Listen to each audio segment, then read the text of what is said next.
Hi, everybody. Happy draft night. As we all saw, we just minutes ago selected Jackson Holliday, shortstop from Stillwater High School in Oklahoma, as the number one overall pick in the 2022 draft. So obviously, it's a gigantic decision and moment for the Orioles franchise. The number one overall pick is always a big thing in baseball history, and this was something poured every resource of the organization into scouting and ultimately deciding today. And I am very proud of and happy with the today, and also the entire process and the work of all of our scouts. Our player development staff was heavily involved. Our entire analytics department, just every corner of baseball operations was involved in making the selection. We couldn't be happier with the player and the person that we're getting, and also the profile of the player. He's a five-tool shortstop, left-handed bat. We project him to remain as a shortstop defensively, but he does it all. He throws. He's a plus runner. He's going to hit for power. He's got the best swing in the draft, or one of the best swings in the draft. And he's got everything in front of him, and a tremendous family and support system that will work in concert with our people to get the most out of Jackson in his career the next few years. So I think this is obviously, with the number overall pick, a very major addition to what is already the top farm system in baseball, and what is now a young, talented major league team on the come. But I also think that he's going to be a big addition to the culture that we've built and our players have built in the Orioles minor and major league system together. Thank you, Mike. With that, we will open it up to questions. First up is Rock Kubako. Mike, when did you actually decide on him, and what, as much as you like him, was it a difficult decision because of the talent and the guys that you were deliberating? It was a very difficult decision in a good way. I would liken it to deciding what to order at a five-star restaurant. This was a very good class. We boiled it down to five players. We had advocates and rationale for taking any one of the five players, but ultimately you're only allowed to come home with one of them. And we picked our favorite one. Without getting too behind the curtains with how the business of the draft works, this is always a final decision that is very, very late. But this is exactly how we were hoping things would unfold. And I couldn't be happier with it. And we're looking forward to, now we have three more picks tonight. So we have a lot of good work ahead of us. Dan Conley. Mike, what was the tiebreaker, and how important was it that he's going to be a shortstop, you think, and many think, for the rest of his career? Well, it's obviously huge that we project him to stay at short. I mean, he does so much well defensively. He's got an above average arm. He's a plus runner as a base runner, but the speed also translates to his athletic movements on the defensive side of the ball. And he's got a very technically correct throwing stroke and a technically correct way of approaching ground balls. And, he's an 18-year-old kid, so he's got refinement ahead of him. But there's a tremendous base of fundamentals to go along with elite physical tools, much of which came on this spring. He made a unusually big jump from the summer to the spring, and just lay down a dominant high school season, and looked like the best player in the draft all spring. And so that's why we took him. And I think anytime that you have an offensive shortstop like this, especially a left-handed hitter, in a draft class, you take it very, very seriously. And ultimately, we decided to pull the trigger. Rich Dubroff, go ahead. Mike, obviously he has great bloodlines with his father, but is there a comp for him? Was his father, even though his father was an outfielder, is he a player like his father? I think that he shares some of the physicality and explosiveness and speed that Matt had. But other than that, they play different positions. Jackson's left-handed. I think he's his own player in that regard. And, we see a lot of bloodlines around Major League Baseball nowadays, but there were a lot in this top of this draft too. I mean, we had another Hall of Fame level talent player's son in consideration. We had a 10-year NFL vet's son in consideration. We had a baseball family of coaches. I mean, I could go on. There was a lot of players with bloodlines in their favor, but I think with Jackson, that's always a feather in the cap for the player. But the family, the way that they've raised these kids, the work ethic in particular, the entire support system around him, I think is going to be in the plus column for his development. And also the family is his uncle is the coach at Oklahoma State. His grandfather is a legendary coach. So there was a lot there off the field to get us excited. Steve Molesky. Mike, was he your definite number one ranked player? And if yes, was there a separation? In other words, was it really, really close with the other finalists? Or did you have some separation? We had arguments for any of these five guys, but this was a player that we were all happy with. He was a yes, so to speak, for anybody involved in this process. And ultimately, he was our favorite choice. And this is the way we went tonight. And I think it's gonna bear out very well. Nathan Ruiz, Baltimore Sun. Hey, Mike, how did you guys kind of balance floor and ceiling in picking Jackson? And how do you view him in terms of being a guy who kind of quickly joined the wave you guys have coming that's in the upper minors right now? Well, I think that he's got a tremendous balance of floor and ceiling, which is why he was the first overall pick. And that's why these guys go this high most of the time, because they bring a blend of those risk and reward.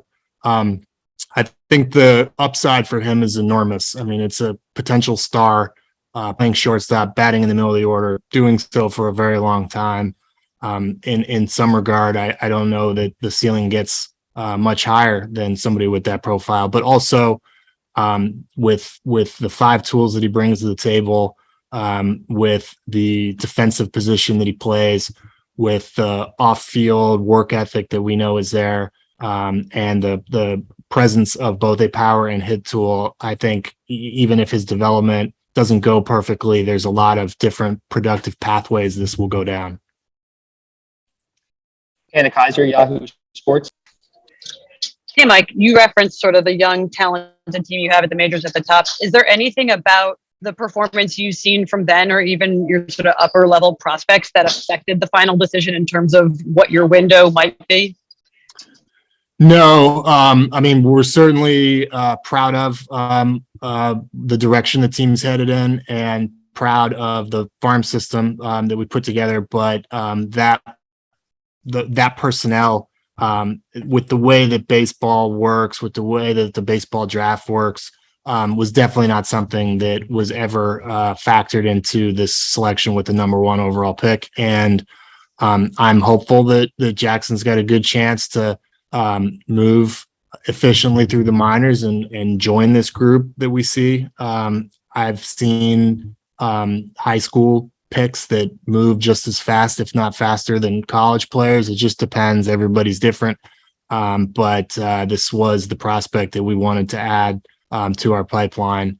When you're a shortstop, it's hard to find yourself blocked. When I was in Houston, we took Alex Bregman the year that Carlos Correa debuted, and we never worried about it. And sure enough, found a way to get both of those great players into the lineup in one way, shape, or form. So I'm excited to see him start moving through the minor leagues, and we'll take it from there.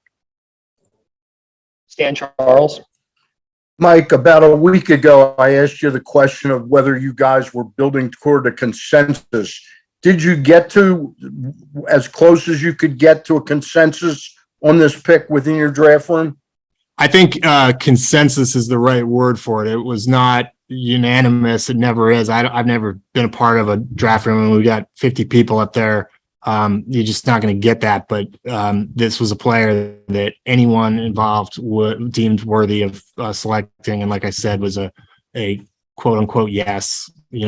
So I think that's as close as you get to consensus in this business. And certainly you look at the public rankings that were available to this draft, and if he wasn't one, he wasn't far off. So I think we lined up with what sounds like the rest of the industry saw. Kyle Glazer, Baseball America. Hey, Mike, you scouted Jackson a couple times personally this year. At what point for you did he become a real candidate to go number one with the selection?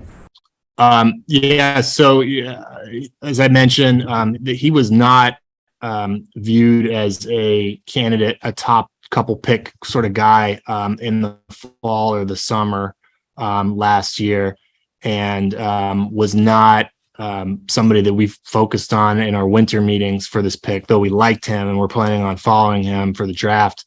And then the physical gains that he made over the winter enabled his swing to just come together in a more postured, balanced way. His performance shot through the roof, and the speed and power ticked up a bit. And when the local scouts in the Midwest started going in early part of the spring to see him, it was like there was a fire alarm in the scouting industry. And we certainly poured in there very heavily from that point forward. And our area scout, Ken Guthrie, we have two scouts that live in Oklahoma, Ken Guthrie and Jim Richardson. They were on top of it, and we got our people in there. And I'd say by late March, he was firmly in the mix, and we started applying every evaluative resource that we have towards following him. And I managed to see him 3 games and a workout, spent a lot of time with the family personally, and saw everything I needed to see. Thank you. Zach Silver.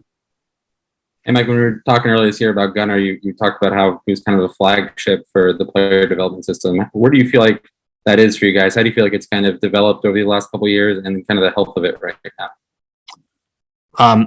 I'm extraordinarily proud of the coaches and the coaching analysts and the strength department and the medical department that we have working together on the player development side.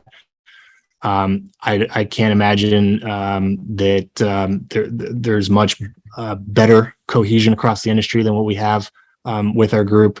And I think that Jackson's going to fit right in with what we're doing. Certainly that does come into play when we're making a selection. We want to make sure it's a good fit on both ends, and we're going to be providing him with an environment to succeed.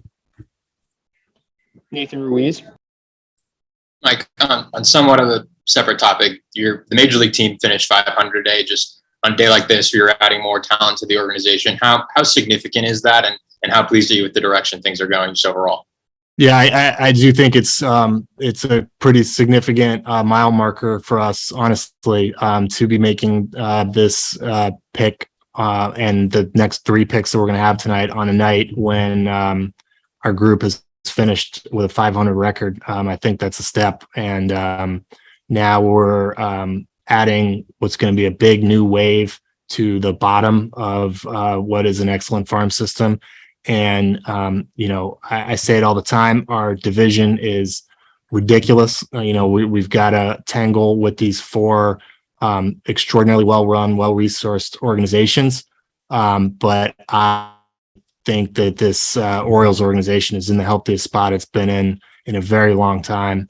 And, it just got a lot healthier 20 minutes ago. So, I think this is a really nice night for us to have things going well at the major and minor league level and in the scouting department all at the same time on the same night.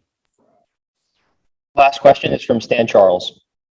Mike, just so I understand, when will Jackson Holliday play baseball for the Orioles organization, given the late draft date? Well, we have to sign him first, and the signing deadline is pretty soon. Honestly, it's like first couple of days of August now. So hopefully that all goes smoothly. I very much expect that it will. And once that is complete and he's onboarded, 99 times out of 100, a high school kid, regardless of where they're taken in the draft, goes to the spring training site and starts working out and joins the complex league team. So, we'll get to that point, but the next steps are finishing our draft. I'm sure he's got to decommit, and then hopefully we'll start making some Thank you, progress Mike. on a contract.